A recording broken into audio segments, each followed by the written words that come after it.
Ciao ragazzi, allora edizione straordinaria perché? Perché mi hanno concesso di provare in anteprima Keybox, che è praticamente questo pedale che si occuperà in futuro, quando sarà terminato, quando tutto sarà a puntino, di riprodurre Rhodes, Wurlitzer e Clavinet, due modelli di Rhodes, il Mark 1 e il Mark 2, che tra l'altro è il Mark 2 che ho. In realtà questo è un prototipo, quindi abbiamo a disposizione solamente il Mark 1 per adesso, un volume, un reverbero che si può eliminare. Diciamo che è un Rhodes portatile molto piccolo da collegare a qualsiasi fonte di segnale MIDI, diciamo. Quindi possiamo usare una tastiera pesata, una tastiera non pesata, qualsiasi cosa, leggera, pesante, quello che ci pare. L'altra particolarità di questa macchina, che è molto interessante, è si ricollega a un vecchio video che avevo fatto dove cercavo di utilizzare le tastiere come utilizzavo il Rhodes, che è passivo, cioè nel senso che esce con un'uscita come quella della chitarra o del basso, per intenderci, quelli passivi chiaramente, per entrare nelle pedaliere, negli amplificatori. Allora avevo un reamp, avevo fatto tutto un discorso. Ecco, diciamo che questa scatoletta che vedete, che in realtà è molto robusta, molto tamugna come, come uso dire, permette di dare negli amplificatori, nei pedali, e questo apre tutto un mondo. Nel senso che l'idea potrebbe essere o di metterla qui dove la sto mettendo adesso, oppure di metterla direttamente dentro una pedaliera con i pedali che vi interessano da accoppiare al suono del Rhodes, del Clavine, del Wurlitzer. Quindi possono essere, non so, il wah-wah, i distorsori, i tremoli, phaser, e che più ne ha più ne metta, e arrivare con la tastiera e la pedaliera. Tastiera, pedaliera, amplificatore, andare con questo direttamente. Per esempio, ho provato dentro Logic utilizzare i suoi preset, diciamo, di settaggi di amplificazione e pedali, entrare nella scheda e chiaramente selezionare instrument, perché si comporta come una chitarra, quindi per avere un livello adeguato, e quindi anche la risposta degli amplificatori, anche quelli virtuali, sarà adeguata, diciamo. Ecco, questo che avete sentito nell'introduzione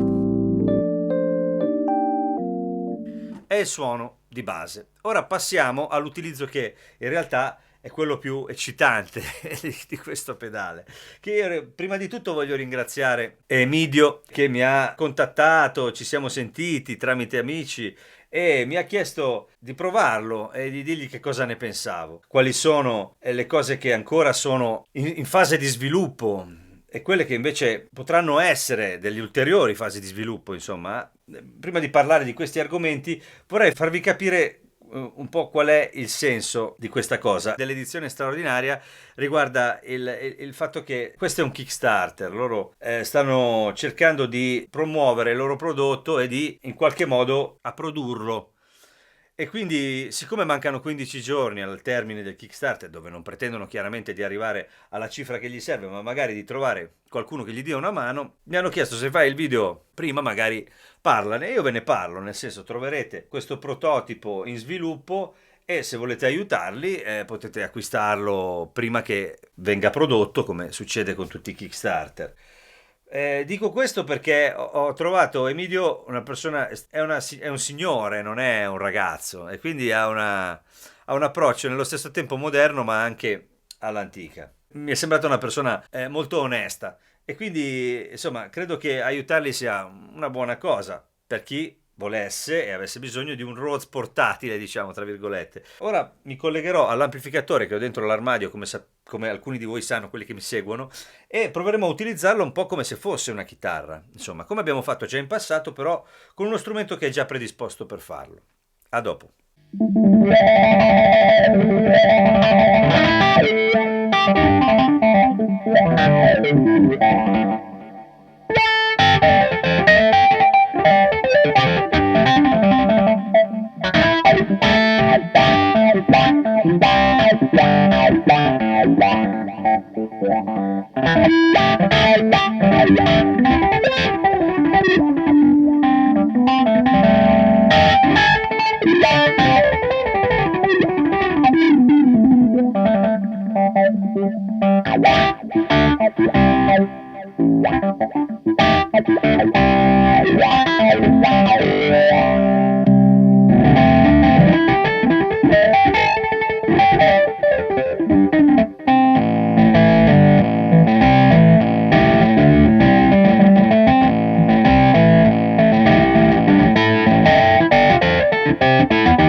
Ecco, questo era un esempio di un utilizzo dei miei pedali. C'è un distorsore, un delay, ho usato il wah-wah, posso eliminare la distorsione, usare un tremolo.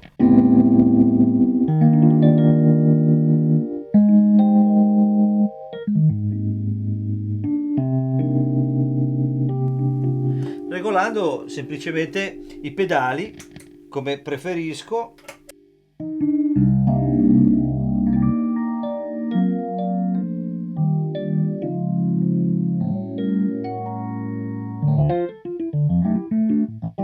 Questo è uno Smallstone.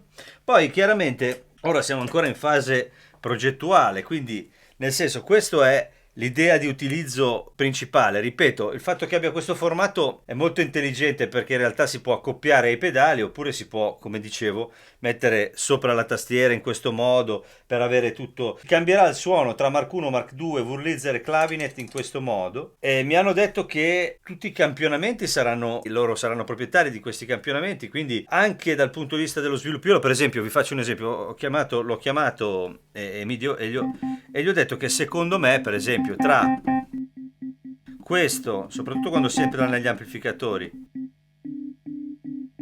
questo campionamento e il secondo layer, diciamo, il campionamento che entra con un livello di dinamica successivo, secondo me c'è troppa differenza di volume. Abbiamo parlato in termini chiaramente di costante miglioramento e sviluppo. Mi hanno anche chiesto di partecipare, io lo farò perché per chi ha suonato il Rhodes come me, andando in giro con il Rhodes vero, è chiaro, tutti sappiamo di che cosa si tratta quando si parla di un Rhodes vero per mille motivi.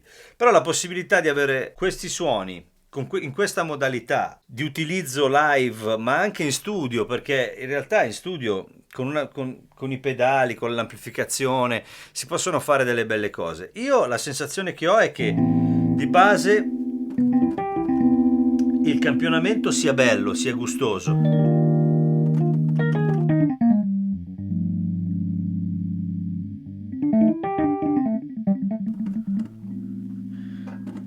Ma per esempio,